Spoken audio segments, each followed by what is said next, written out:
Hoy,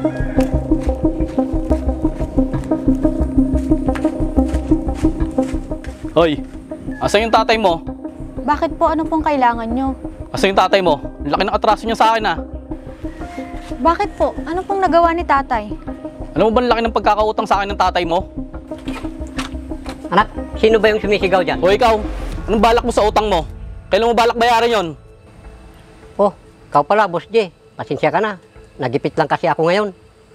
Anong nagipit? Lagi ko nalang naririnig sa'yo yan ah. Anong balak mo? Pasensya ka na talaga. Babayaran naman kita sa susunod na araw. Sa susunod na araw. Lagi na lang kayong ganyan ah. Tandaan nyo, kapag hindi nyo binayaran yung utang nyo, gugulpihin ko kayo. Teka lang, huwag mong binabastos yung tatay ko ha. Saka pa.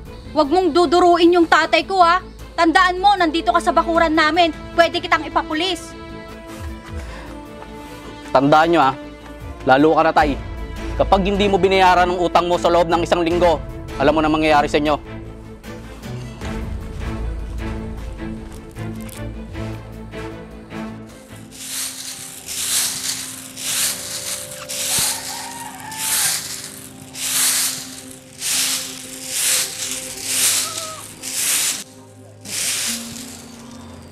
Kaya akong pag-aralin ni tatay?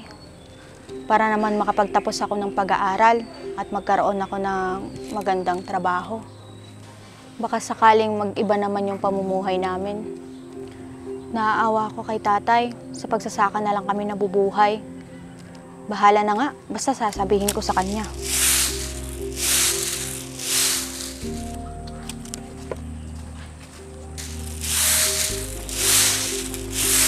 Anak, nag-almusal ka na ba? Opo, tay. Mabuti naman. Ay, tay, may sasabihin pala ako. Ano yun, anak? Tay, gusto ko po sanang mag-aral ng kolehiyo, kung okay lang po sa inyo. Alam mo, anak, yan din ang iniisip ko eh. Gusto ko sanang makapagtapos, tay, baka sakaling maiba naman yung pamumuhay natin.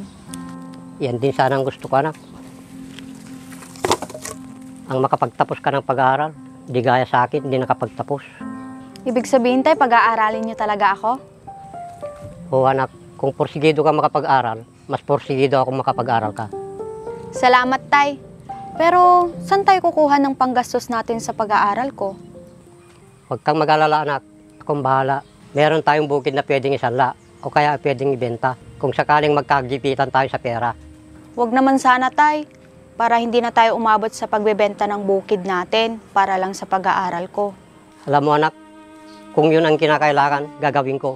Makapagtapos ka lang sa pag-aaral mo. Salamat, tay. Tutulungan ko din yung sarili ko. Magtatrabaho ako kapag wala akong pasok para may pandagdag sa gastusin ko. Ganun ba, anak? Di ka kaya mahirapan pag ganun? Di mahirap yun, tay, sa taong nagpupursige. Sa bagay, anak, magtutulungan tayo. Pag-aaral mo munang isipin mo. Wala munang bisyo-bisyo. Opo, tay. Walang problema doon. Teka, kailan mo ba balak mag-enroll? At kailan ba ang pasukan? Baka next week po, tay. Sa tingin niyo po ba may panggastos tayo sa pang-enroll ko? Meron, anak. May natira pa naman sa pinagbenta ng palay, kasi na siguro yun. Paano sa susunod na gastusin natin, tay? Saan tayo kukuha? Sa ngayon, magtatrabaho muna ako. Bahala na sa susunod. May awa naman siguro ang Diyos sa atin. Basta magtiwala lang tayo.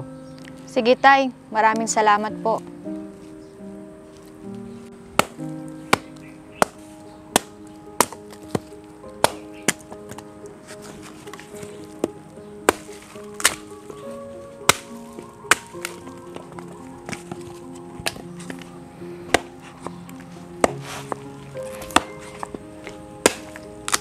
Tay.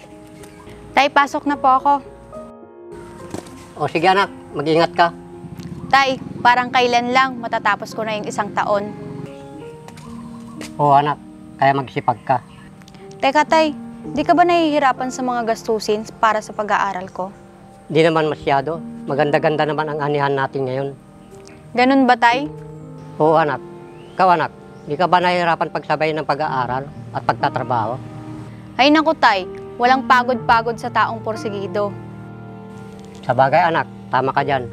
Sige po, tay. Pasok na po ako. Sige, anak, mag-ingat ka. Sige po.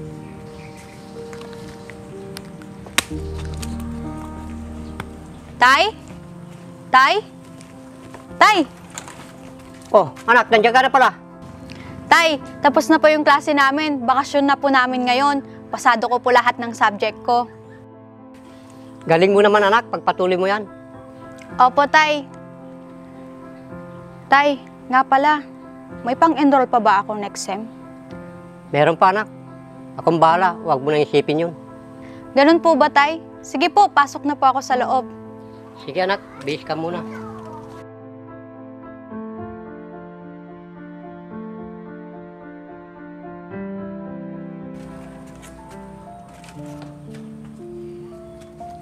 Paano yan? Mag-i-enroll na naman anak ko.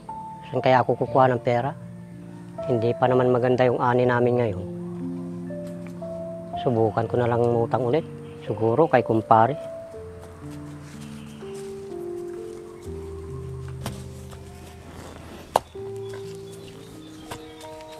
Pre! Pare Jerry! O pare, napasyal ka? Pre, may kailangan sana ako. O bakit? Ano yung pre?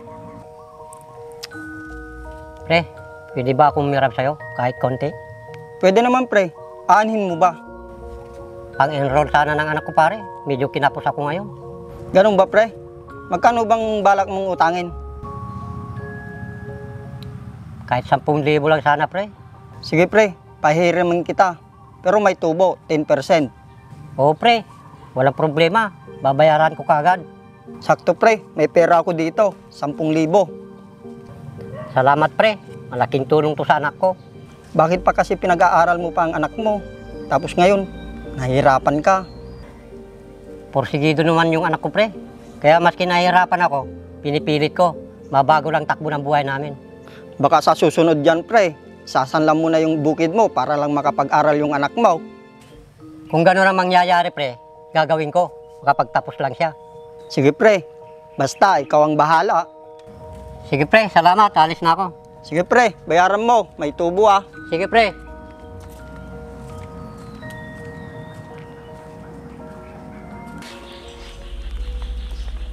Tay, mano po? Tay, ito po lahat ng babayarin sa school. Oh, kala ko ba nabayaran na natin lahat ang down payment? Yun nga po eh. Di po kasi pumayag yung register ng school. Kailangan daw po kalahati ng tuition ko ang mabayaran. Grabe naman ang higpit ng school mo. Di ba pwedeng pakiusapan? Hindi po pwede, Tay. Graduating na po kasi ako kaya hindi po sila pumayag. Tapos may balance pa po ako last sem. Kala ko ba nabayaran na natin lahat ng kulang natin last sem? Tay, umalis na po kasi ako sa trabaho. Kaya hindi ko po nakuha lahat ng sahod ko. Naku, pasensya ka na anak. Gagawan ko na lang ng paraan. Siguro sasanla ko na lang yung bukid natin. Ganun po ba, Tay? Ano kaya kung huminto na lang po ako? Huwag ko muna pong ituloy yung pag-aaral ko. Naku anak, yan ang huwag mong gagawin. Marami-rami na rin ang sakripisyo natin. Pero Tay, baon na tayo sa utang. Paano pa kaya kapag pinilit pa natin? Huwag kang mag-alala anak. Magko-construction ako. May taguyod ko lang pag-aaral mo. Tay naman, nahihirapan ka na nga eh. Ano kaya kung magtrabaho ako ulit?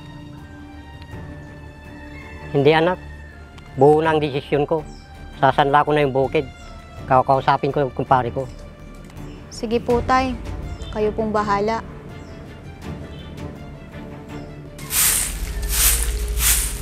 Pre! O pre, napasyal ka. Pre, anong balita? Magbabayad ka na ba? Pasensya ka na pre. May problema yung ani ko. Kaya hindi pa ako makapagbayad. Ganun ba pre? Paano yan? Kailan ka makakapagbayad? Yun sana ang sasabihin ko sa'yo pre. Sasanla ko sa'yo yung bukid. Para may pambayad ako sa'yo. Tapos yung sobra, pang-aaral ng anak ko.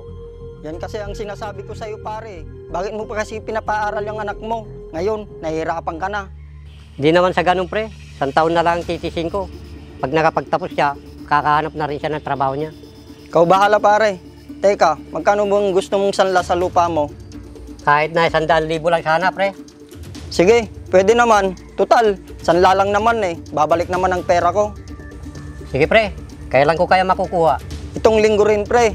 Iatid ko na lang dito sa bahay nyo. Sige pre, para magamit namin agad pag-enroll ng anak ko. Sige, pre. Mauna na ako. Sige, salamat.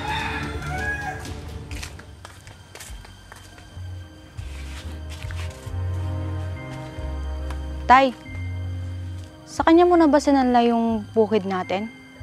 Oo anak, para may magamit ka sa pang-tuition mo. Ganun ba, Tay? Oo anak, kasi na siguro yun hanggang makatapos ka ng pag-aaral mo. Tay, ba't ganun?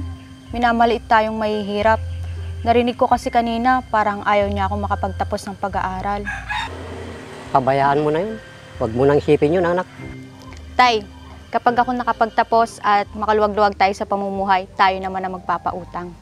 Huwag mo munang isipin yun anak. Magtapos ka muna ng pag-aaral at maghanap ng magandang trabaho.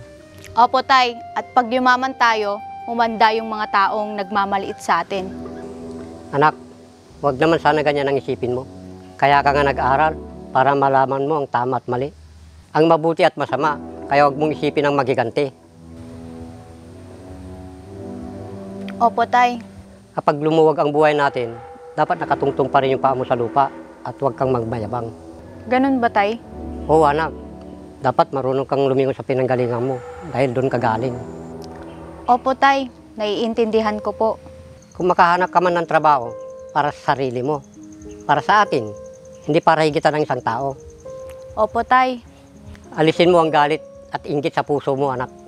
Salamat sa pangaral niyo, Tay. Tandaan mo anak, huwag mong kalimutan yung mga taong tumulong sa'yo sa oras ng kagipitan. Opo, Tay. Tatandaan ko po yun. Basta, ang isipin mo ngayon ang makapagtapos ka ng pag-aaral mo. Opo, Tay. Makakapagtapos po ako.